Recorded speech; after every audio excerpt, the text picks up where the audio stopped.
Iya, Investment Authority Indonesia ataupun juga Sovereign Wealth Fund ala Indonesia ini juga terus menjadi topik hangat ya dari dunia ekonomi tanah air. Dan pasalnya ini tinggal hitungan hari saja sebelum Presiden Joko Widodo akhirnya meresmikan lembaga ini. Dan nama-nama Dewan Pengawas pun juga sudah mulai bermunculan, begitu juga dengan skema dan juga aturan yang sudah semakin dirinci oleh pemerintah. Nah, seperti apa detailnya kita akan simak selengkapnya dalam SWF ala Indonesia Kian Nyata.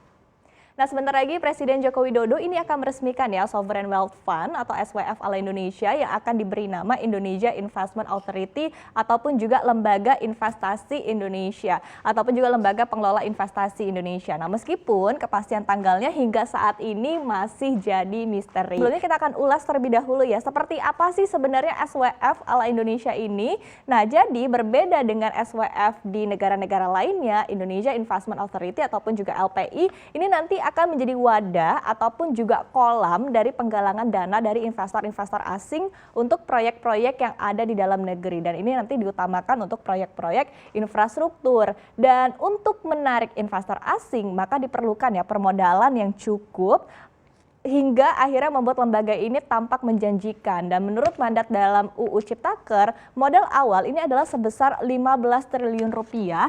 Ini nantinya akan disupport ataupun juga akan mendapatkan dukungan dari pemerintah alias akan berasal dari APBN. Baru kemudian nanti pemenuhan modal ini akan dilakukan secara bertahap hingga mencapai 75 triliun rupiah.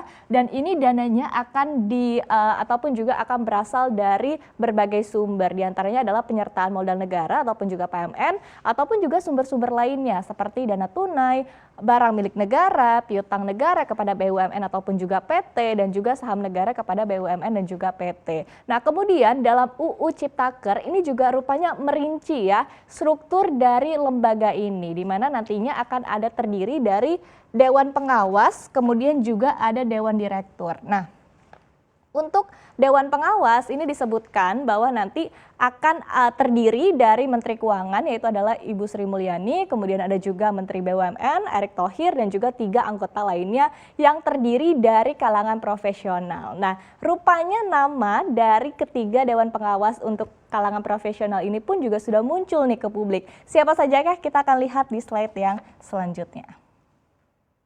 Nah, jadi yang pertama di sini ada Yosua Makes. Ia adalah seorang pengacara sukses yang sudah eksis di bidang corporate finance selama 30 tahun. Selain itu, ia juga merupakan seorang pengusaha yang membangun brandnya adalah Pelataran. Nah, untuk Anda mungkin ini sobat leisure yang sering jalan-jalan, begitu mungkin udah nggak asing lagi dengan nama Pelataran, karena memang ini adalah dari awalnya restoran, kemudian sekarang brand ini juga sudah merambah ke bisnis hotel dan juga resort. Jadi di sejumlah tempat-tempat eksotis di Indonesia, diantaranya adalah seperti Borobudur, Canggu, dan juga Labuan Bajo. Kemudian yang kedua kita lihat di sini ada juga Darwin Cyril Nurhadi, yang mana ia juga banyak sekali jabatannya sekaligus begitu ya. Di sini kita lihat adalah saat ini menjabat sebagai komisaris utama ataupun juga independen dari PT Mandiri Sekuritas. Kemudian ia juga merupakan komisaris dari independen dari PT Austindo Nusantara Jaya, Direktur Utama Managing Director dari Credit Indonesia dan juga komisaris dari RS Hermina. Dan sebelumnya ia juga pernah menjabat sebagai Managing Director ataupun juga CFO dari PT Medco Energi Internasional Tbk.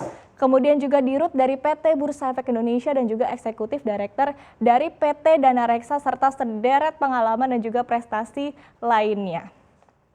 Kemudian yang ketiga kita lihat di sini ada Haryanto Sahari, di mana saat ini ia menjabat sebagai komisaris independen dari Bank Permata, kemudian juga presiden komisaris dari PT Bukit Barisan Indah Prima, dan juga merupakan anggota Komite Audit untuk Universitas Indonesia dan juga PT Unilever Tbk. Dan nama-nama dari calon Dewan Pengawas ini seluruhnya diajukan oleh Presiden Joko Widodo dan tampaknya sudah disetujui ya oleh Dewan Perwakilan Rakyat ataupun juga DPR. Meski demikian, nanti ketiganya ini akan memiliki masa jabatan yang berbeda. Jadi nanti ada kisarannya adalah dari 3 hingga 5 tahun untuk masa jabatannya. Atau dengan kata lain ini nanti akan ada sistem staggering sama seperti di Bank Indonesia. Dan saat ini pemerintah tengah menyiapkan keputusan presiden agar Dewas ataupun juga Dewan Pengawas ini bisa langsung bekerja dan juga nanti bisa merekrut Dewan Direktur sehingga lembaga ini pun juga bisa mulai bekerja ataupun juga beroperasi secara penuh. Nah, kita lihat di slide yang selanjutnya.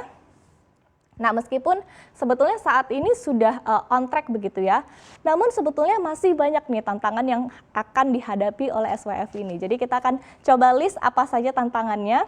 Jadi yang pertama ini adalah dari sisi permodalan, yaitu adalah dari target tadi sudah disebutkan begitu di awal, adalah targetnya ini 75 triliun rupiah untuk sepanjang tahun 2021 ini. Ataupun juga artinya adalah masih ada 60 triliun rupiah yang perlu dikumpulkan dalam waktu 1 tahun. Karena tadi 15 triliunnya adalah berasal dari APBN. Kemudian tantangan lainnya ini juga dari segi aturan begitu untuk melihat lagi seperti apa nih aturan yang ideal.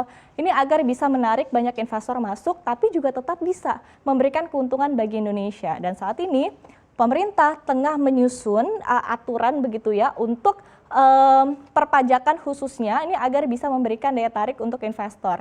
Dan selain itu sebetulnya SWF ini juga tadi sudah disebutkan oleh pemerintah bahwa wajib memberikan dividen ataupun juga laba bersih kepada pemerintah sebesar 30% setiap tahunnya. Jadi per tahun adalah dividen ataupun juga laba yang diberikan oleh SWF ke pemerintah adalah 30%. Dan kemudian yang terakhir ini juga adalah salah satu tantangan yang mungkin sangat berat begitu ya bagi SWF, yaitu adalah kekhawatiran bahwa SWF ini bisa menjadi ladang korupsi baru. Seperti yang kita ketahui adalah kasus 1MDB di Malaysia, dan ini memang sebetulnya kalau kita lihat fair saja begitu ya mungkin saja terjadi, apalagi kan akan ada ratusan hingga ribuan triliun dana yang masuk ke lembaga ini.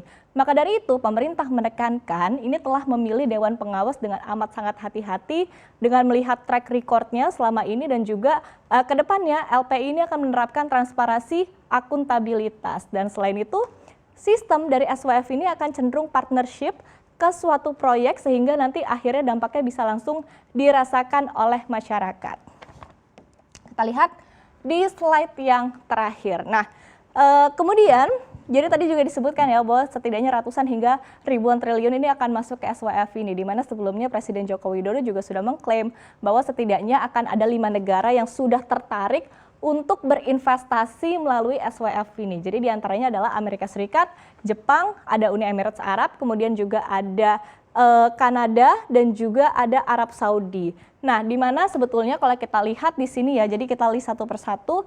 Jadi yang pertama adalah Kanada. Jadi melalui The Canada Pension Plan Investment Board, disebut-sebut bahwa negara ini akan berinvestasi senilai 2 miliar dolar Amerika Serikat. Kemudian Amerika Serikat juga tidak kalah begitu ya, jadi melalui United States International Development Finance Corporation disebutkan bahwa akan menanamkan modal yang sama dengan Kanada, yaitu adalah 2 miliar dolar Amerika Serikat. Dan kemudian dari Jepang ini nilainya 2 kali lipat begitu ya, yaitu adalah senilai 4 miliar dolar Amerika Serikat yang akan disalurkan melalui Japan Bank for International Corporation.